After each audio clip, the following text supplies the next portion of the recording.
Olá, queridos. Estamos estudando as cartas pastorais do apóstolo São Paulo.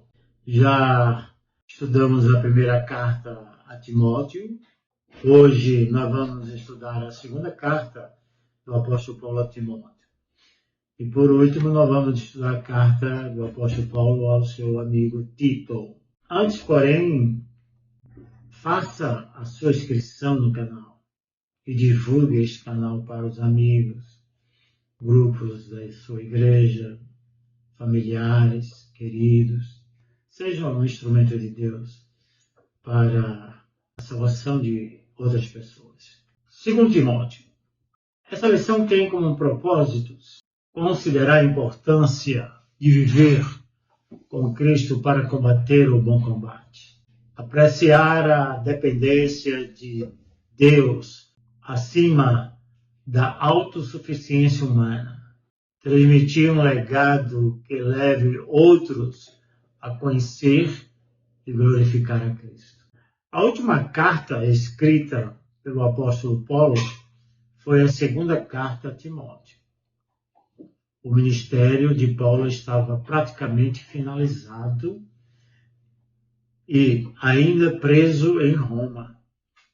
Precisava passar o bastão. O apóstolo escreveu orientações sobre a importância do exercício de uma vida piedosa, em face aos impostores na Igreja de Cristo. A despeito das desoladoras circunstâncias de Paulo, esta é uma carta de encorajamento que estimula Timóteo a permanecer firme no cumprimento de sua tarefa, divinamente designada. Paulo chama Timóteo de bom soldado de Cristo. Capítulo 2, versículo 3. Visão panorâmica da epístola. Carta pastorais. Paulo é o autor. A data 65 depois de Cristo. Local prisão em Roma. Alvo Timóteo. Versículo chave 2 Timóteo 4:2, quando ele diz que pregues a palavra instis a tempo ou fora de tempo, retargo-as, repreendas, exortes com toda longanimidade e doutrina. Expressão-chave, bom combate. O esboço desta epístola. Fidelidade, 2 Timóteo capítulo 1, combate, 2 Timóteo capítulo 2, a apostasia, 2 Timóteo capítulo 3, e desafio, 2 Timóteo capítulo 4. Perseverança diante das provas atuais e perseverança diante das provas futuras. Segunda carta do apóstolo Paulo a Timóteo em uma sentença. Paulo apela ao jovem pastor Timóteo para que se mantenha fiel ao ministério de Cristo, defendendo a sã doutrina. Contexto e finalidade. O contexto desta epístola. Paulo sabia que a morte estava próxima. 2 Timóteo 4:6. Porque eu sei que já estou sendo oferecido por aspersão de sacrifício, o tempo da minha partida está próximo. Pois esta última prisão foi bem diferente. Ele foi preso tão de repente que não houve tempo de vestir sua capa, que ficou ali na casa de Carpo, em Troade, nem de reunir seus preciosos pergaminhos. 2 Timóteo 4:13. 2 Timóteo 4:13. Na primeira prisão, deixaram-no em uma casa alugada, com certa liberdade. Atos 28, versículo 30 até o 31. Na última, ficou em cárcere, incomunicável, enquanto antes tinha tido grande número de amigos ao redor, agora estava quase só. 2 Timóteo 4, do 10 ao 12. 2 Timóteo 4, versículo 10 até o versículo 12. Na primeira prisão, esperava ser solto novamente. Na segunda, aguardava a morte. 2 Timóteo, capítulo 4, versículos 6 e 7. Finalidade desta epístola. O apóstolo desejava ver o seu filho amado antes de morrer e pediu que viesse trazendo também Marcos, segundo Timóteo 4:11, e as coisas que havia deixado, segundo Timóteo 4:13. Vemos nessa carta a grandeza, a coragem e a esperança de Paulo. Mesmo em condições tão tristes, sua maior preocupação era que conservassem pura a mensagem de salvação em Cristo e que propagassem fielmente, segundo Timóteo, capítulo 2, versículo 2. Preocupava-se em ver que os seus continuadores executassem fielmente o serviço do Mestre. Não alterou seu modo de pensar acerca da morte. Antes, se regozijava com a certeza de encontrar-se com o Senhor. Com a certeza de encontrar-se com o Senhor. Segundo Timóteo 4, versículo 8 e versículo 18. Timóteo para hoje. Segundo Timóteo para hoje. Até o fim, Paulo ficou firme na fé. Por isso, estimulou Timóteo a continuar a obra de Cristo. Você está firme e disposto a cumprir todas as designações de Deus para você? Conteúdo: o bom combate. O combate mencionado por Paulo na primeira carta foi reafirmado na segunda. 1 Timóteo 1:18, capítulo 6:12 e 2 Timóteo 4:7. Paulo encorajou Timóteo no poder do Espírito a lutar em defesa da fé como ele. 2 Timóteo capítulo 1, versículo 6 até o versículo 8. O apóstolo usou figuras para exemplificar essa luta. Soldado, 2 Timóteo capítulo 2, de versículo 3 ao versículo 4. Atleta, 2 Timóteo 2, capítulo 5. Lavrador, 2 Timóteo capítulo 2, versículo 6. Obreiro, 2 Timóteo 2, versículo 15.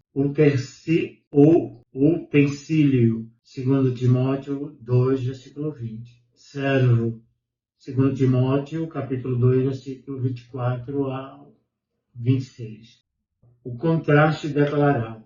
Ao longo da carta, o apóstolo Paulo fez uma clara distinção entre os impostores, 2 Timóteo 3, 8 e 9, os deveres ministeriais em face aos impostores. Primeiro, combater o bom combate, 2 Timóteo 1:8, capítulo 2, 8, capítulo 2, 1, versículo 3, versículo 16, versículo 23 até o 24, capítulo 4, versículo 5. Completar a carreira, 2 Timóteo 1:8, versículo 14, capítulo 2, versículo 2, versículo 15, 22 e 25. Capítulo 4, versículo 2 e versículo 5. Guardar a fé. 2 Timóteo 1:13, capítulo 2, versículo 8, versículo 14, versículo 22, capítulo 3, versículo 14. A tríade ministerial na carta. Discipulado. 2 Timóteo 2:2. E o que de mim, entre muitas testemunhas ouviste, confia a homens fiéis, que sejam idôneos para também ensinarem a outro. Discipulado.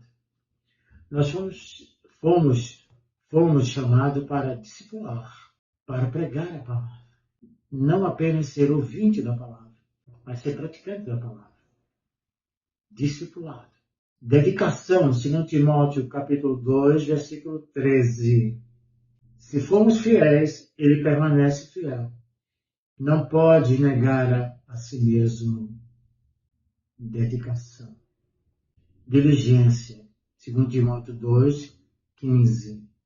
Procura apresentar-te a Deus aprovado, como obreiro que não tem de que se envergonhar, que maneja bem a palavra da verdade. Timóteo preparado para o combate. 2 Timóteo capítulo 2, versículo 14 até o capítulo 4, versículo 8. Um trabalhador irrepreensível, aprovado por Deus. Um servo apto para instruir. Não em contendas, mas em mansidão. Um crente iluminado, habilitado pela palavra de Deus. Um pregador bem equipado, faze a obra de evangelista. Cristo em 2 Timóteo. Cristo Jesus manifestou-se na terra, aboliu a morte e trouxe à luz a vida e a imortalidade pelo Evangelho. Capítulo 1, versículo 10. E que é manifesta agora pela aparição do nosso Senhor Jesus Cristo, qual aboliu a morte e trouxe à luz a vida e a incorrupção pelo Evangelho. Ressuscitou dos mortos, capítulo 2, versículo 8. Lembra-te que Jesus Cristo, que é da descendência de Davi, ressuscitou dos mortos segundo o meu Evangelho. E conquistou a salvação e eterna glória, 2:10. Portanto, tudo sofro por amor dos escolhidos, para que também eles alcancem a salvação que está em Cristo Jesus, com glória eterna. Pois se os crentes morrerem com ele, também viverão com ele. Versículo 11, 2:11. Palavra fiel é esta, que se morrermos com ele, também com ele viveremos. Se sofremos, também com ele reinaremos. Se o negarmos, também ele nos negará. Se formos infiéis, ele permanece fiel. Não pode negar-se a si mesmo. Todos quantos amam sua vinda receberão a coroa da justiça. 4:8. Desde agora, a coroa da justiça me está guardada, a qual o Senhor justo juiz me dará naquele dia, e não somente a mim, mas também a todos os que amarem a sua vida. E reinarão com ele. 2:12. Se sofremos também com ele, reinaremos. Se o negamos, também ele nos negará. Onde se conclui, o apóstolo Paulo combateu o bom combate de cabeça erguida, sem se envergonhar do Evangelho. Romanos 1:16. Nem mesmo diante da morte. Esse foi o legado que ele deixou a Timóteo, convidando-o a partilhar desse combate da mesma forma, sem se envergonhar do nosso Senhor Jesus Cristo. 2 Timóteo 1:8. Portanto, não te envergonhes do testemunho do nosso Senhor, nem de mim, que sou prisioneiro seu. Antes participa das aflições do Evangelho, segundo o poder de Deus. Seu exemplo é um convite a nós para não nos envergonharmos do nosso Salvador e partirmos para o combate da fé. Que Deus nos abençoe abundantemente.